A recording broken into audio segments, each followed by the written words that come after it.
Hello നമസ്കാരം. ഞാൻ advocate Deepu Indira Devi. ഇന്നത്തെ വീഡിയോയിൽ ഞാൻ ഡിസ്കസ് ചെയ്യാൻ പോകുന്ന ടോപ്പിക്ക് ഭർത്താക്കന്മാർക്കൊക്കെ ഭാര്യമാരിൽ നിന്ന് ജീവനാംശം ആവശ്യപ്പെടാൻ അർഹതയുണ്ടോ ഇല്ലയോ എന്നുള്ള കാര്യത്തെക്കുറിച്ചാണ്.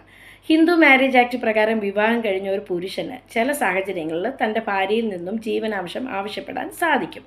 എന്നാൽ ക്രിസ്തീയ വ്യക്തി നിയമപ്രകാരമോ അല്ലെങ്കിൽ മുസ്ലിം വ്യക്തി നിയമപ്രകാരമോ അല്ലെങ്കിൽ സ്പെഷ്യൽ മാരേജ് ആക്ട് പ്രകാരമോ വിവാഹം ചെയ്ത പുരുഷന്മാർക്ക് ഇത്തരത്തിലൊരു റൈറ്റ് ലഭിക്കുകയില്ല. ഇത്തരത്തിലൊരു റൈറ്റ് ലഭിക്കുന്നത് നമുക്ക് ഹിന്ദു മാരേജ് ആക്ട് സെക്ഷൻ 24ലും 25ലെയും പ്രൊവിഷൻ അനുസരിച്ചാണ്. ഹിന്ദു മാരേജ് ആക്ടിലെ ഈ പ്രൊവിഷൻസ് ഒക്കെ ഒരു ജെൻഡർ ന്യൂട്രൽ പ്രൊവിഷൻസ് ആണ്.